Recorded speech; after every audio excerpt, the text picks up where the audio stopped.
first major American car company in generations, and his rocket company is the only reason we can now send American astronauts into space. His name is Elon Musk.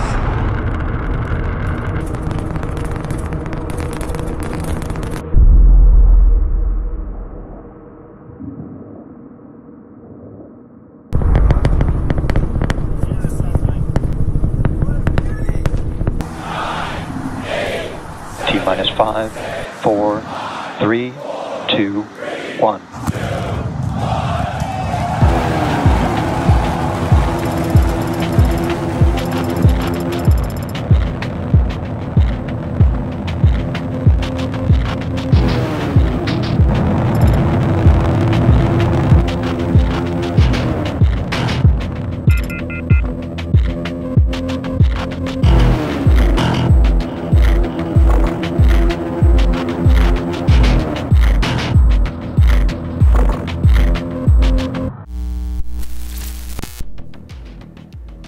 Waouh! Franchement, les images sont absolument incroyables. Et surtout, tout ça, c'est grâce à un seul homme, Elon Musk. Qu'on l'adore ou qu'on le déteste, franchement, on peut se rejoindre sur une chose, c'est que le personnage est fascinant. Personnage qui, à mon avis, deviendra la personnalité du 21e siècle. Ce gars-là, il a créé énormément de sociétés, mais il y en a une qui, à mon avis, à ses yeux, est bien plus importante que tout le reste. Vous avez compris, c'est SpaceX. Et je pense que toutes les autres, Neuralink, OpenAI, Tesla, toutes les sociétés qu'il a créées ne servent qu'à un but, c'est à emporter le projet SpaceX dans la vision qu'il a et surtout la vision qu'il verra de son vivant. On va en parler et ça explique le rachat de Twitter, la campagne avec Trump. Je sais, je vous vois venir avec vos commentaires, mais attendez de regarder cette vidéo. Le message de cette vidéo est bien plus philosophique que politique. On en parle donc maintenant.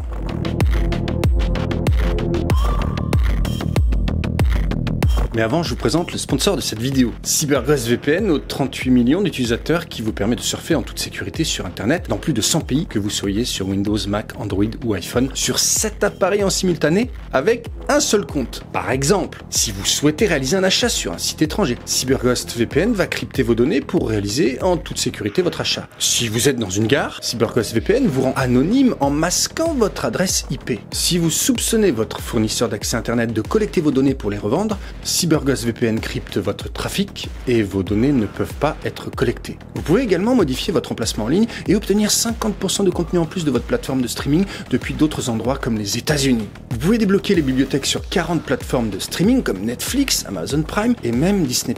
Rendez-vous sur le lien en description de la vidéo et profitez de la super offre du moment, 2,03 € par mois pendant 2 ans, plus 4 mois gratuits, 45 jours, satisfait ou remboursé et assistance en français. Merci encore à CyberGhost VPN d'avoir sponsorisé cette vidéo et revenons à nos fusées.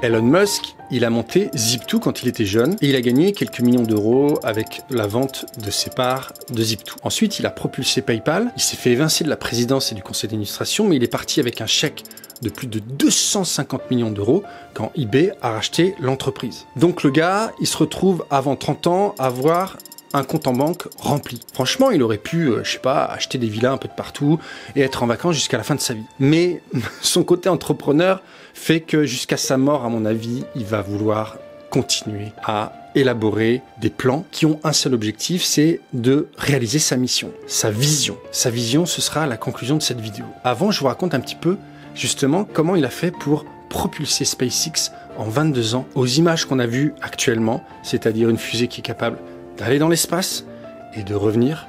Et ça, c'est juste absolument incroyable.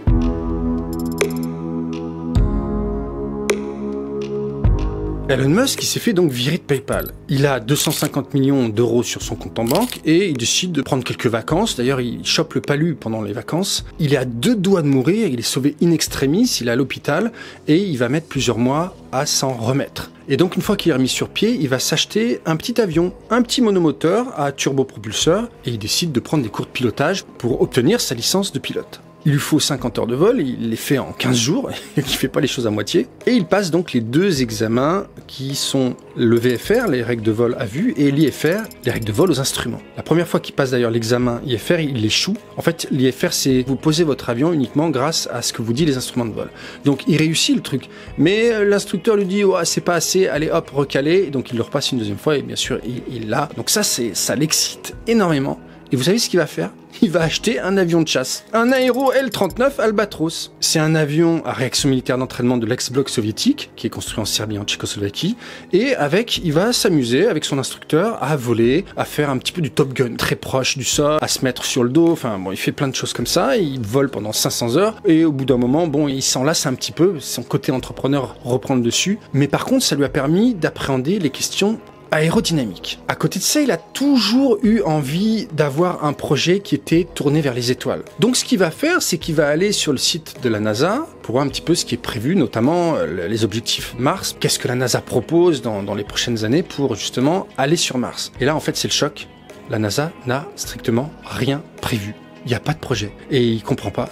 Il se dit mais c'est pas possible, on est allé sur la Lune en 69 et là en fait on n'a rien fait. En continuant ses recherches sur internet, il tombe sur un événement de la Mars Society. Il prend 2 entrées à 500 $ pièce quand même et il décide même de faire un petit chèque de 5000 $. Du coup il est repéré par l'organisateur qui va le mettre à la table de James Cameron. Et durant ce repas, James Cameron lui dit mais en fait si l'humanité n'arrive pas à aller sur Mars et qu'il se passe quelque chose sur Terre, c'est foutu pour nous. À partir de là, Musk, il a une mission, c'est de créer une société qui permettra à une fusée d'aller sur Mars. Et puis bien sûr, avec la vision que la fusée bientôt emportera des hommes et des femmes pour coloniser cette planète. Le projet est fou, tout son entourage dit « t'es un grand malade ». Donc en fait, en gros, tout le monde le prend pour un maboule, mais lui, Musk, il est vraiment très sérieux. Il se dit « bon, ok, on va commencer. Ce qu'on va faire, c'est qu'on va faire un petit projet. L'idée, c'est d'emporter des souris sur Mars et puis voir comment ça se passe, comment elles survivent. » Bon, en fait, en gros, le premier projet de construire la petite fusée pour envoyer des souris sur Mars, il stoppe tout parce qu'il a peur que justement, en fin de compte, ça finisse par une vidéo tragicomique avec des petites souris qui meurent dans la fusée. Donc, il abandonne. Par contre, il a un autre projet qui s'appelle Mars Oasis. Le truc, c'est de envoyer une fusée avec une serre à l'intérieur et des plantes, de poser la fusée et de poser la serre et voir comment ça se passe. Et il dit, bon, bah, avec 30 millions de $, on pourrait le faire. Il les a. Donc, c'est lui qui va injecter sa propre fortune dans le projet. Qu'est-ce qu'il va faire ? Ben, tout simplement, il faut qu'il trouve une fusée. Et où est-ce qu'on trouve des fusées ? Eh ben, on peut trouver des fusées bon marché en Russie. Allez, c'est parti, ils partent à Moscou, ils vont rencontrer des Russes avec qui ils boivent des canons, qui essaient de les entourlouper. Donc Musk, il est furieux, il revient, il dit, bon, ok, j'achète pas de fusées chez les Russes, ils veulent m'arnaquer. Qu'à cela ne tienne, on va monter une boîte qui va construire des fusées. SpaceX naît donc en mai 2002.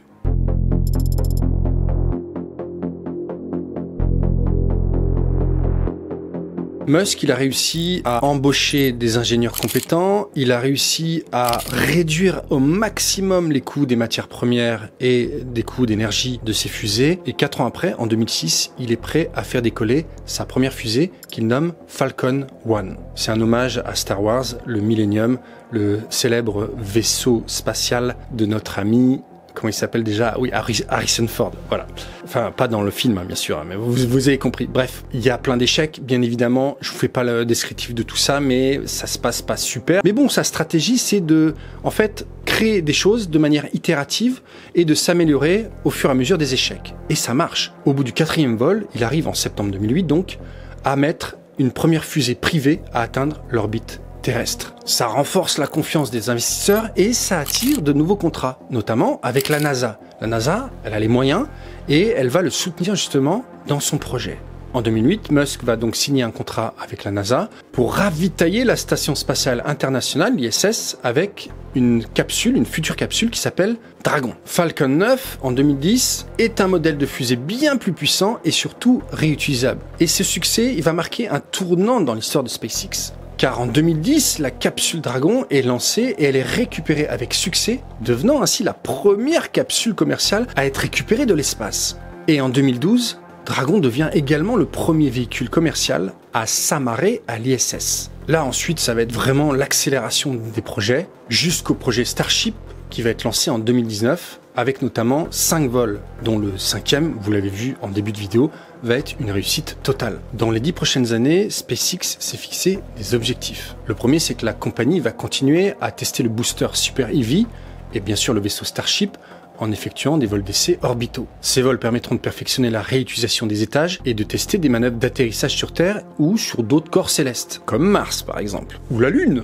Justement, SpaceX a été sélectionné par la NASA pour fournir le module lunaire du programme Artemis, destiné à transporter des astronautes sur la Lune d'ici à 2025. C'est bien parti pour un. À mon avis, en 2025, plus précisément 2026, ça devrait le faire. Ces missions vont jouer un rôle crucial pour valider l'utilisation du Starship en tant que véhicule de transport spatial habité. En parallèle des vols vers la Lune, la compagnie envisage d'utiliser le Starship pour des lancements de satellites à grande échelle, y compris des missions de déploiement pour la constellation Starlink. En parallèle des vols vers la Lune, SpaceX envisage d'utiliser le Starship pour des lancements de satellites à grande échelle. Il prévoit aussi d'ouvrir des vols commerciaux pour le tourisme spatial, et des accords avec des compagnies comme Space Adventure visent à offrir des vols autour de la Terre ou même autour de la Lune pour des clients privés. Et puis bien sûr, l'objectif ultime de SpaceX, c'est la colonisation sur Mars.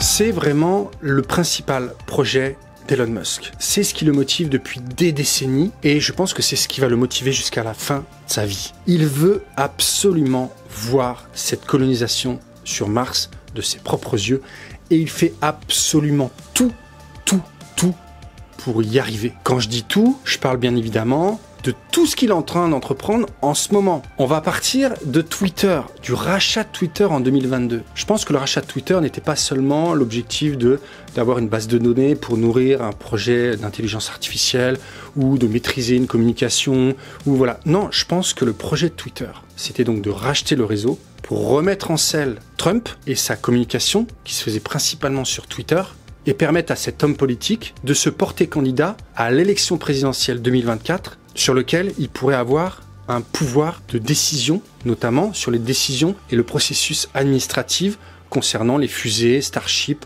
et le projet SpaceX en général. C'est lui qui le dit d'ailleurs. Il cache pas son objectif. Il veut voter pour Trump car il sait que son administration sera beaucoup plus tolérante et aura beaucoup moins de difficultés à valider des autorisations de décollage, etc. ou d'utilisation de matériaux pour ses fusées. Et là, il peut gagner des semaines, des mois, voire des années. Et pour lui, c'est important. Parce qu'il est né en 1971, il a maintenant 53 ans, il se voit vieillir bien évidemment, il sait que des projets comme ça prend des années, des décennies.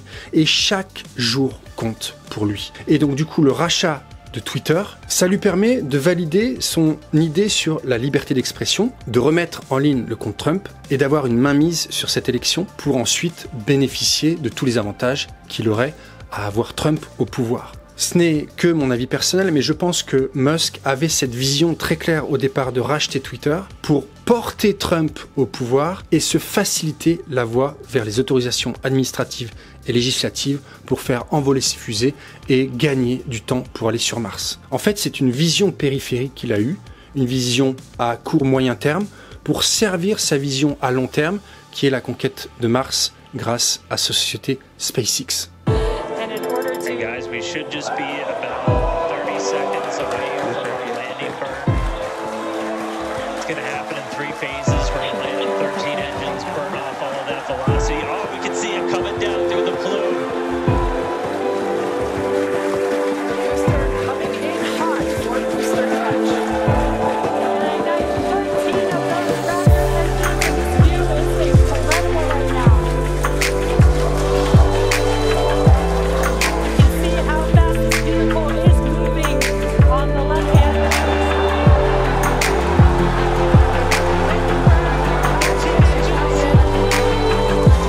We're now down to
conclusion, je crois que Musk, il a en fait donc une vision, je vous ai parlé de cette vision qui est grandiose, qui est au-delà de son intérêt personnel. Il a vraiment une vision qui le dépasse, mais qu'il arrive à matérialiser et qu'il arrive justement à concrétiser. Je vais vous lire un passage du livre, donc ce fameux livre, donc c'est la biographie d'Elon Musk, donc par Walter Isaacson, qui s'arrête à peu près en 2023. C'est super intéressant. Il y a notamment au tout début du livre un paragraphe qui, à mon sens, est la raison pour laquelle Musk veut absolument atteindre ses objectifs et donc est rentré dans la campagne de Trump en rachetant au préalable Twitter. Je vous lis le passage. Son autre motivation concernait la colonisation d'autres planètes qui contribueraient à assurer la survie de la civilisation et de la conscience humaine pour le cas où quelque chose arriverait à notre Terre si fragile.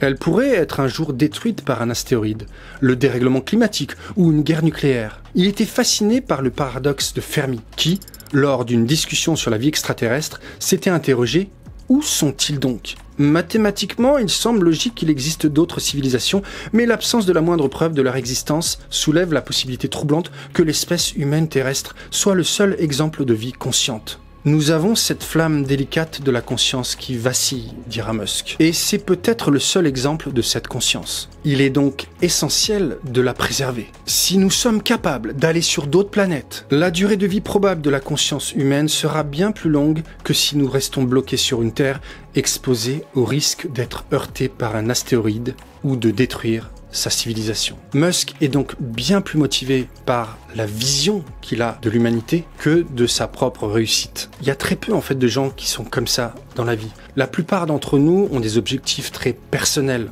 On le voit au niveau politique, on le voit au niveau des entrepreneurs, on le voit au niveau individuel. Les gens ont des objectifs, s'enrichir, avoir une belle maison, avoir une belle voiture, avoir un travail, être connu, avoir de l'ambition, mais pour soi-même. Alors que Musk est un exemple justement d'un homme qui a une vision bien plus grande que sa personne. Peut-être bien sûr qu'il a des objectifs personnels intrinsèques, mais s'il réussit aussi bien dans ses projets entrepreneuriaux, c'est qu'il arrive justement à emporter ses équipes dans sa vision.